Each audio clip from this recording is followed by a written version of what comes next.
বন্যা কবলিত রাজধানী শ্রীলঙ্কা বস্তি বলদাখাল এলাকা পরিদর্শনে বের হন পশ্চিম জেলার পুলিশ সুপার কিরণ কুমারকে। বোটে করে তিনি বন্যা কবলিত এলাকা ঘুরে দেখেন, সাথে ছিলেন প্রশাসনিক আধিকারিকরা। বন্যা কবলিত এলাকা ঘুরে দেখার সময় বন্যা কবলিত এলাকায় আটকে পড়া লোকজনদের উদ্ধার করে নিরাপদ স্থানে নিয়ে আসেন পুলিশ সুপার।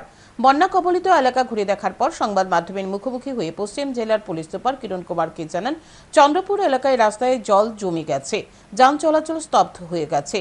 শ্রীলঙ্কা বস্তি বলদাখাল এলাকা জলমগ্ন হয়ে পড়েছে। এই সকল এলাকায় লোকজনদের উদ্ধারের জন্য দুটি বোট নামানো হয়েছে। পশ্চিম জেলার বিভিন্ন স্থানে জল জমে গেছে। দুর্যোগ মোকাবিলা দলের পাশাপাশি এনডিআরএফ, এসডিআরএফ, আসাম রাইফেল উদ্ধার কাজ চালিয়ে যাচ্ছে।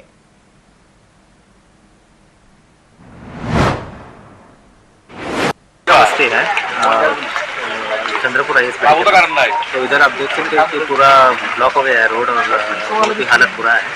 तो हमारा टीएसआर का टीम और स्काउट गाइड का टीम 2 बोट्स है, इससे हम लोग बहुत लोगों को रेस्क्यू करके इधर मैनेज हॉल है उधर शिफ्ट करते हैं। বুধবার সকাল থেকে ধর্মনগর মহকুমার নতুন বাজার এলাকায় বন্যার জল বাড়তে শুরু করে।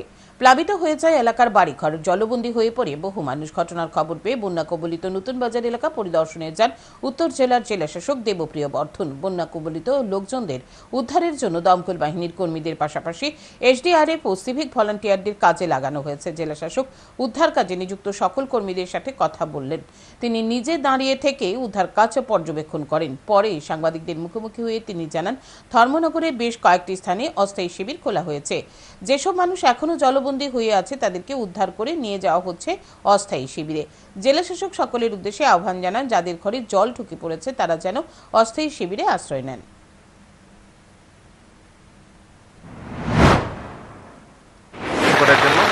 প্রত্যেক সাব ডিভিশনে আমাদের ডিস্ট্রিক্ট লেভেলে কন্ট্রোল রুম খোলা হয়েছে, যেটা ডিজাস্টার ম্যানেজমেন্টের কন্ট্রোল রুম। সেটা 24/7 ফাংশনাল থাকে।